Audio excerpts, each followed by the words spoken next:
کہ سحری اور افطاری یہ دو رمضان المبارک کی خاص رونقیں ہیں، تو ایسے مواقع پر ایسے کون سے اعمال ہیں کہ جو سحری اور افطاری کے ساتھ ملا کر وہ اعمال کر لیے جائیں اور رمضان ہمارا عبادات میں گزرے؟ دیکھیں، جہاں تک سحر کا تعلق ہے تو اگر سحری کے لیے بندہ نیند سے بیدار ہوتا ہے اور پھر سحری کرتا ہے تو اب ظاہر ہے وہ رات تراویح پڑھ کے عشاء کی نماز پڑھ کے سویا ہوگا، اور پھر جب وہ سحر کے لیے اٹھے گا تو وہ جو سحر کا وقت ہے وہ تو ہے ہی عظیم وقت کہ جس میں توبہ اور استغفار بندہ کرے تو اس کی استغفار کو قبول کیا جاتا ہے جی، لیکن اس میں اب خاص اہتمام کر لے تہجد کا،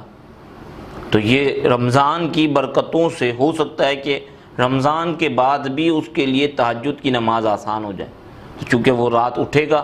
اب وہ سحر کا وقت ہوگا، فجر کا وقت پھر باقی ہوگا، تو یہاں جو ہے وہ یہ تہجد پڑھ سکتا ہے سحر کے وقت میں، اور اس کا اہتمام کرے، کیونکہ سید عالم صلی اللہ علیہ وسلم جو ہے وہ روزانہ تہجد کی نماز پڑھا کرتے تھے۔ تو گرچہ ہم پر تو یہ نفل ہے، حضور علیہ الصلوۃ والسلام پر تو یہ جو ہے وہ ضروری تھی، لیکن ہم پر چونکہ یہ نفل ہے اور ہم جو ہے وہ اس کا اہتمام کریں گے تو امید ہے کہ رمضان کے بعد بھی ہماری یہ عادت بن جائے تہجد پڑھنے کی۔ جی، اس کے علاوہ جو ہے وہ چونکہ وہ وقت توبہ و استغفار کا ہے تو سحری کرنے کے بعد اگر آپ کے پاس 5-7 منٹ بچتے ہیں تو آپ کوشش کیجئے کہ اس کے اندر جو ہے وہ دعا اور استغفار کا اہتمام کیجئے تاکہ جو ہے وہ اس وقت سے جو ہے وہ فائدہ اٹھایا جائے۔ یہ تو جو ہے وہ سحر کی بات ہو گئی، اور پھر وہ لوگ جو پوری رات جاگتے ہیں اور پھر سحری کرتے ہیں تو ان میں ایک کمی ہوتی ہے جو دیکھی گئی ہے، وہ یہ ہے کہ وہ پوری رات جاگنے کے بعد جب سحری کرتے ہیں نا تو سحری کرنے کے بعد جو ہے وہ فجر نہیں پڑھتے، یا فجر پڑھتے تو جماعت کے ساتھ نہیں پڑھتے، تو یہ چیز جو ہے وہ نہیں ہونی چاہیے۔ اگر آپ پوری رات جاگ رہے ہیں تو آپ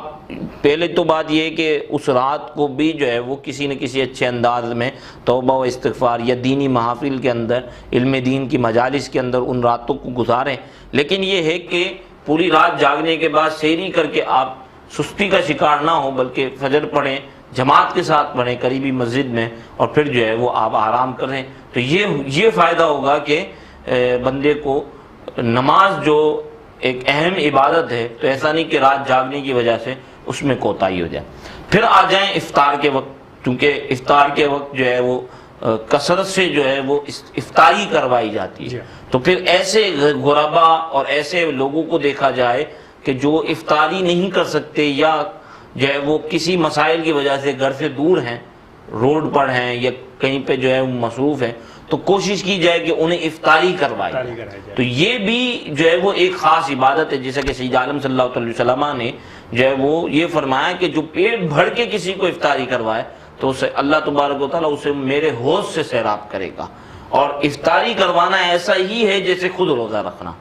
تو اب جو ہے وہ افطار کے وقت ایک تو یہ کہ لوگوں کو افطاری کروائی جائے،